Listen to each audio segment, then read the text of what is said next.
Hello, Grievers. This is Kelly with your reading.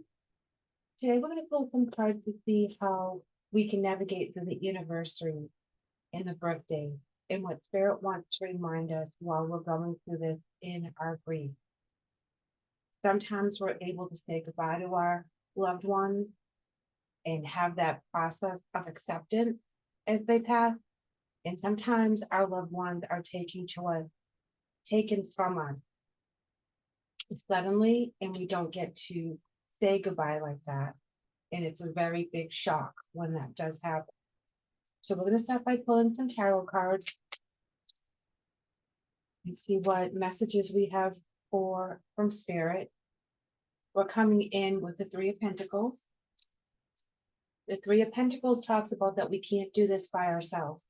We need to do this in a team effort, whether it's your family, your friends, social groups, grieving groups, therapy, whatever it is. They want to remind you that this is not always such a solo journey.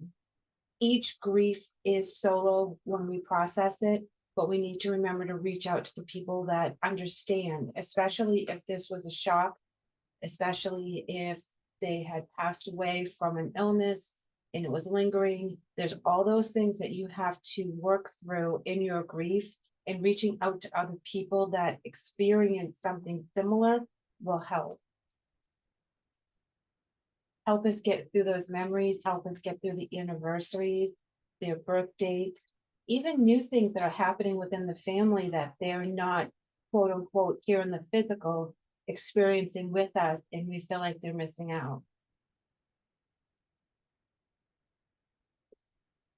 Here we're coming in with the Ace of Swords, and this is getting more mental clarity on the situation and how we can navigate our grief, bringing it up, thinking clearly, not sitting in the negative emotions, being grateful for the time that we were with them, and also carving out a new life without them. We do have new mental clarity as we go through our grief and things pop up and we expand and stay within our spirituality. We're coming in with the Knight of Swords now. Okay, so we're still in the mental body, we're still thinking, we're still creating. Now we have some basis to our grief that we can move forward with that clarity. We can make a difference, we can speak our minds. We now are bringing ourselves to a point that we have an understanding and we now have a voice towards it. We're figuring out how we feel about it. And we're sharing with our confidants, with our loved ones here, and we're speaking their names, we're honoring them, we're finding a purpose. We're becoming a little bit more clear mentally as to how to navigate this journey.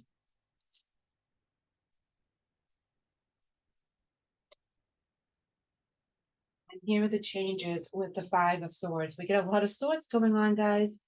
Our mindset is changing when we go through the year or the month or the weeks after their passing, and things come up, their birthdays come up, their death anniversaries come up.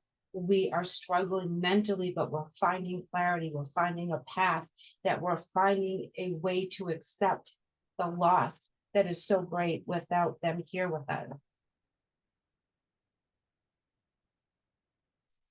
So we're getting out of our emotions a little bit, and we're starting to use our minds to accept the loss.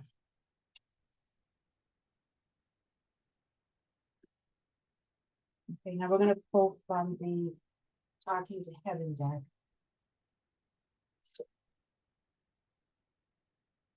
We're coming in with, I am standing right next to you.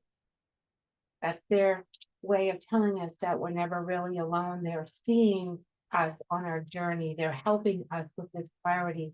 They're helping us on our path to healing. They see how much we miss them and we talk to them, and how much it hurts without them here in the physical, but they haven't left us. And to confirm what we were just speaking about, I see all of your thoughts. So they're telling us they see us, they hear us, when we pray for them, when we talk to them, when we reminisce something about them, when we speak their name, they know it, they feel that love. So all you have to do is think about them and they get the energy of you tapping into their energy. Okay, so that will be reciprocated. They will start sending you more memories that are more happy that you'll giggle at. They will show you more signs because you're more connected on that level. When you move away from the heavy emotional grief, your abilities to communicate with them are sharpened.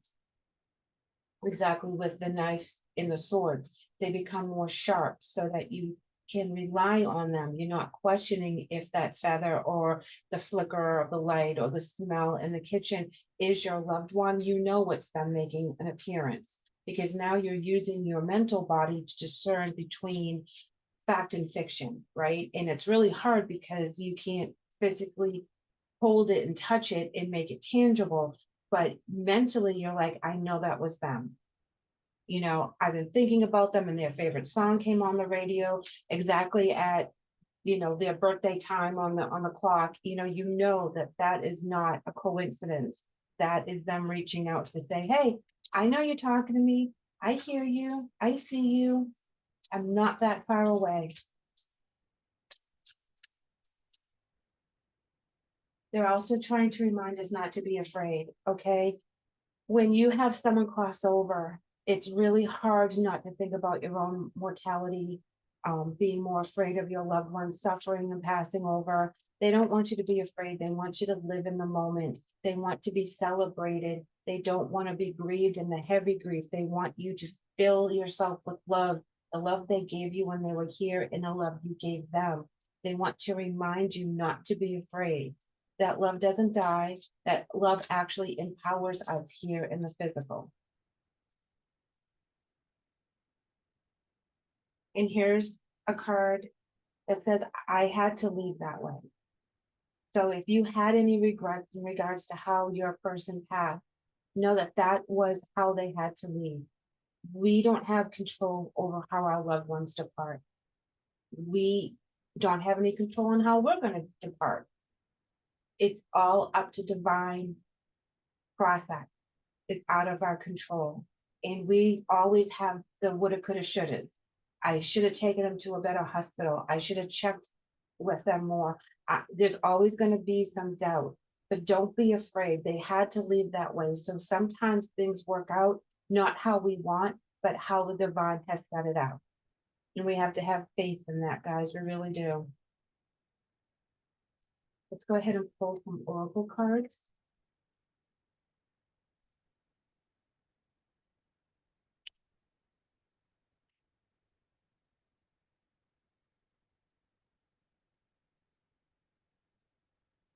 We're coming in with honesty.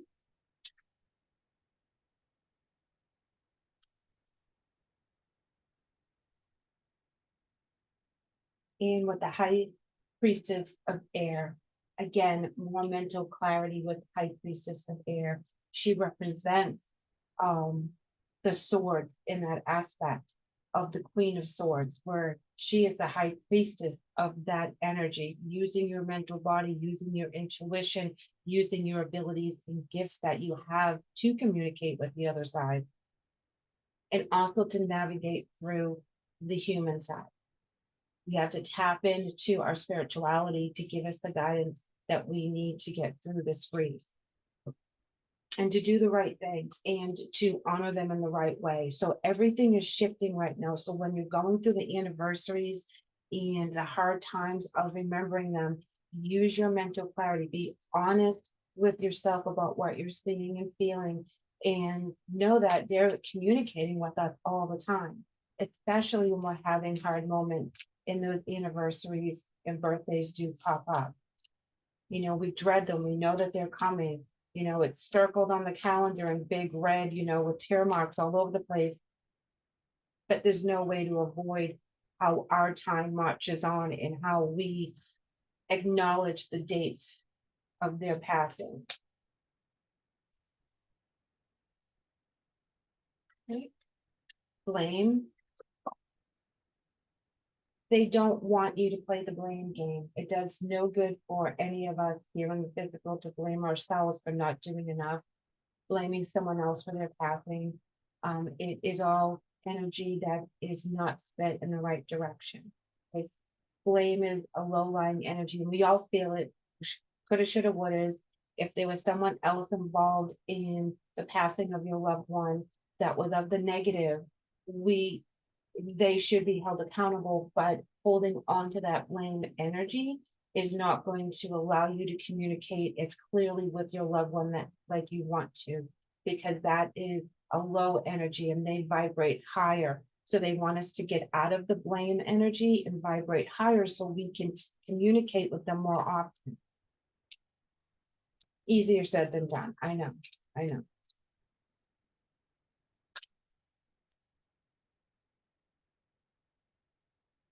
Okay. We're also coming in with surrender. And this is for us to surrender to our spiritual journey, us surrendering to the fact that this was divinely done. We have no control over it. Stop beating yourself up. It's not about what we could have, should have did. It's this is how it is. And we have to actually acknowledge and be honest with ourselves, right? Back to the honesty that there's nothing we can change about the past. This is how our lives are now, and we have to somehow surrender to it and accept it. We don't have to like it, but we can't change it. So going back to the blame game is not going to change anything. They're still not going to be here as much as we want them to be. And they want us to know that when we celebrate them in the positive, it raises our vibration closer to them. Hard, I know, because the grief is heavy. You know, it's like a winter jacket that you're trotting around in the middle of summer. It does take a lot of energy to grieve. It makes us tired. All the things that we think about constantly about our loved ones, they're not far from our mind at all. It's like it's playing in the background constantly about how they're not here, how they passed, what they're missing, you know, then memories pop up. It's very intense, but they want us to say, they want us to stay grounded in the fact that there's nothing we could have done. We have to move forward, but how we move forward in a positive, higher energy connects us to them. You may have noticed a lot of activity right after they passed. And then you notice that there wasn't as much activity when you were in your heaviest portions of your grief. That is because your grief was kind of blocking the messages they were trying to send, and that's perfectly normal. We have to kind of let that grief dissipate and lower like a fog and allow the messages to come in. And we have to be honest with ourselves. We also have to give ourselves grace, and that's super hard. We're going to pull a couple more tarot here right off the top.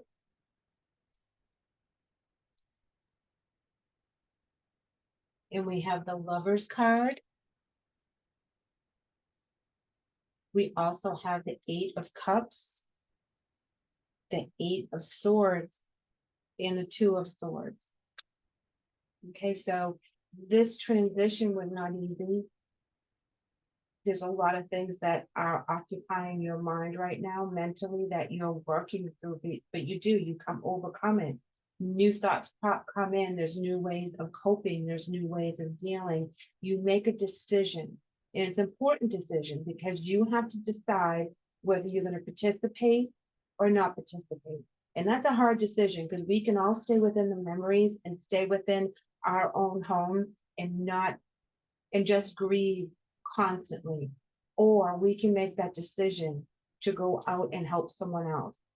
Speak your mind, get involved in a social club that helps other people, comment on the Facebook and the grieving chat rooms, you know, be a service to someone else to lighten that grief load just a bit. My grievers, I am so sorry that you are in this grieving journey. I'm right there with you. I hope this message helps. Please remember to honor them in the highest of vibrations so that you can feel them come in. Take care.